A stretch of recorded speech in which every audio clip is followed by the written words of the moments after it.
যেকোনো ইন্টারভিউ এর জন্য নিজের জেলা সম্পর্কে জানা কিন্তু অবশ্যই দরকার। তো আজকে আমরা জেনে নেব উত্তর দিনাজপুর সম্পর্কে। উত্তর দিনাজপুর জেলা সবথেকে বিখ্যাত হচ্ছে কুলিক পাখিরালয়। সমস্ত কিছু জানবো এই ভিডিওতে। তো চলুন ভিডিওটা শুরু করা যাক। পশ্চিমবঙ্গের জেলাগুলির মধ্যে মালদা বিভাগের একটি অন্যতম উল্লেখযোগ্য জেলা হলো উত্তর দিনাজপুর। পূর্বতন দিনাজপুর জেলা থেকে বিভক্তিত হয়ে বর্তমান উত্তর দিনাজপুর জেলা গঠিত হয়েছে। এশিয়ার দ্বিতীয় বৃহত্তম পাখি অভয়ারণ্য রায়গঞ্জ বন্যপ্রাণী অভয়ারণ্য এই জেলাতেই অবস্থিত। লাল রঙের যেই অংশটা এখানে মার্ক করা আছে ম্যাপে সেটাকে চিকেন নেক বলা হয়। উত্তর দিনাজপুর জেলার মোট আয়তন ৩,১৪০ বর্গ কিলোমিটার। এই জেলাটি স্থাপিত হয় ১লা এপ্রিল ১৯৯২ সালে। ২০১১ সালের আদমশুমারি অনুসারে উত্তর দিনাজপুর জেলার মোট জনসংখ্যা ৩০,০৭,১৩৪ জন। জনঘনত্ব ৯৬০ জন প্রতি বর্গ কিলোমিটারে। লিঙ্গ অনুপাত ৯৩৯ জন মহিলা প্রতি ১,০০০ জন পুরুষে। সাক্ষরতা ৬০.১৩%। ভৌগোলিক অবস্থানগত দিক থেকে উত্তর দিনাজপুর জেলার উত্তর সীমান্তে রয়েছে দার্জিলিং জেলা, দক্ষিণ সীমান্তে রয়েছে মালদা জেলা, পূর্বে বাংলাদেশ রাষ্ট্র এবং পশ্চিমে রয়েছে বিহার রাজ্য। দেশভাগের পর দিনাজপুর জেলার পশ্চিমাংশ পশ্চিম দিনাজপুর নামে পশ্চিমবঙ্গে যুক্ত হলে পরে তার উত্তরাংশ এবং বিহারের কিষানগঞ্জের ইসলামপুর অঞ্চলকে এক করে ১লা এপ্রিল ১৯৯২ সালে উত্তর দিনাজপুর জেলার আত্মপ্রকাশ ঘটে। ইতিহাস অনুযায়ী জনৈক দিনাজ অথবা দিনরাজ দিনাজপুরের রাজ পরিবারের প্রতিষ্ঠাতা।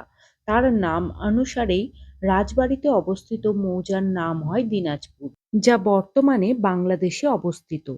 পরবর্তীতে ব্রিটিশরা রাজার সম্মানে জেলার নামকরণ করে দিনাজপুর।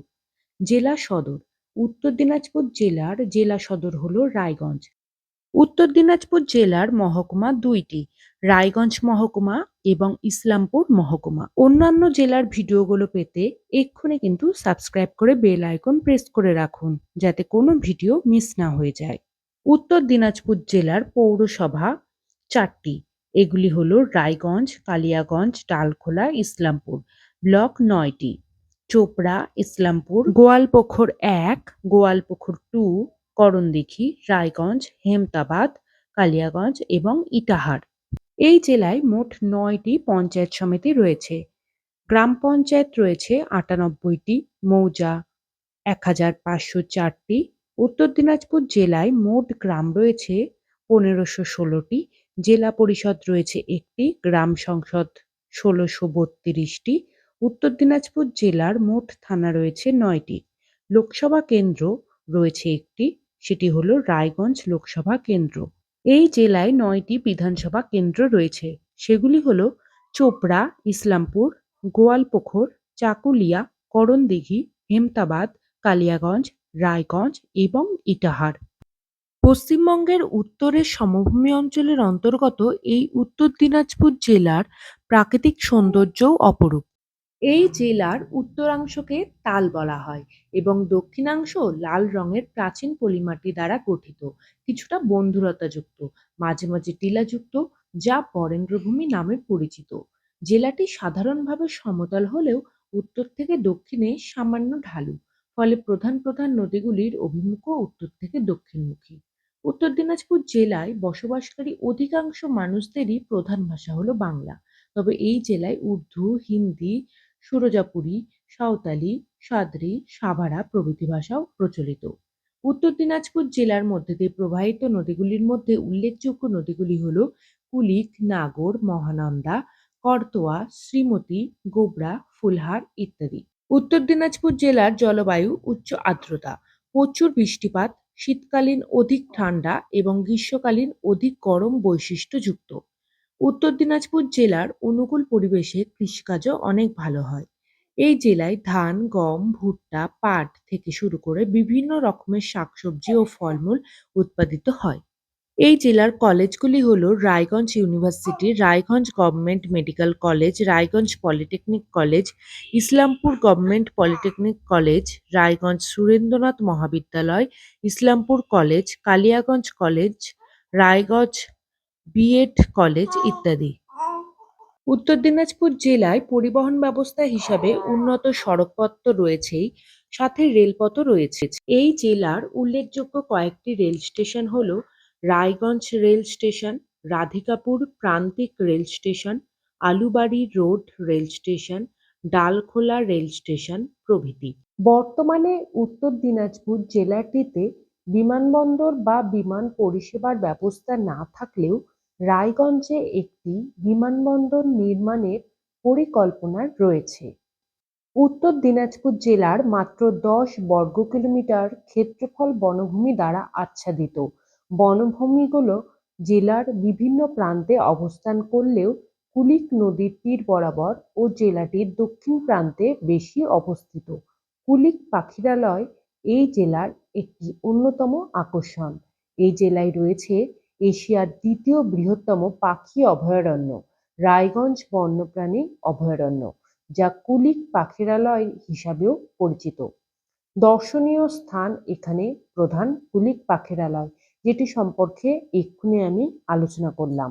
এই পাখিরালয়ে প্রতি বছর প্রায় 70,000 থেকে 80,000 পরিযায়ী পাখি এই অভয়ারণ্য পরিদর্শন করে।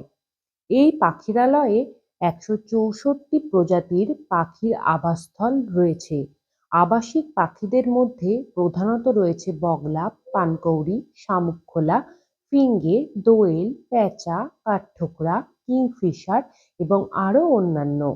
এছাড়াও উপকূলীয় এলাকা এবং দক্ষিণ এশীয় এলাকা থেকে প্রতি বছর এখানে প্রচুর পরিযায়ী পাখি উড়ে আসে। প্রধান পরিযায়ী প্রজাতির মধ্যে রয়েছে ইগ্রেট, ওপেন বিল স্ট্রক, কালো মুকুট নাইট হেরন, পন্ড হেরন, ইন্ডিয়ান স্যাক, লিটল কর্মোরেন্টস এবং সবচেয়ে গুরুত্বপূর্ণভাবে এশিয়ান ওপেন বিল পাখি ছাড়াও অভয়ারণ্যের উদ্ভিদ এবং চারিপাশের প্রাকৃতিক সৌন্দর্য আকর্ষণীয়। সাপনি-কলা বন উত্তর দিনাজপুর জেলার চোপড়া ব্লকের অধীনে এবং ইসলামপুর থেকে 22 কিলোমিটার দূরে অবস্থিত সাপলি-কলা ফরেস্ট প্রাকৃতিক পরিবেশের একটি অন্যতম মনোমুগ্ধকর স্থান। বনের ধরন প্রধানত উত্তর গ্রীষ্মমণ্ডলীয়, সর্বাধিক মিশ্র পর্ণমোচী বন। এবার আসছি আরেকটি দর্শনীয় স্থান, বহিন জমিদার বাড়ি। রায়গঞ্জ ব্লকের বহিন গ্রামে অবস্থিত বাহিন জমিদার বাড়িটি উত্তর দিনাজপুর জেলার একটি অন্যতম উল্লেখযোগ্য ঐতিহাসিক স্থান।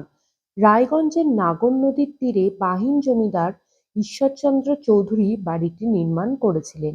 ইটের তৈরি এই জমিদার বাড়িটিতে বড় কক্ষ রয়েছে। রয়েছে একটি বারান্দা। 2011 সালে পশ্চিমবঙ্গ হেরিটেজ কমিশন বাড়িটিকে হেরিটেজ বিল্ডিং হিসাবে ঘোষণা করেছিল। এবার আলোচনা করব কুনোর নিয়ে। এটি উত্তর দিনাজপুর জেলায় অবস্থিত একটি মাঝারি আকারের গ্রাম। এই গ্রামটি প্রধানত কাদামাটি অথবা পোড়া মাটির মৃৎশিল্পের জন্য বিখ্যাত। কর্ণজোড়া সংগ্রহশালা ও উদ্যান উত্তর দিনাজপুর জেলার কর্ণজোড়া সংগ্রহশালা মৃৎশিল্পের কাজ এবং টেরাকোটা ভাস্কর্যগুলির জন্য বিশেষ আকর্ষণীয়। এটি বিরল ধরনের উদ্ভিদ ও প্রাণীর সংগ্রহের জন্য অধিক বিখ্যাত।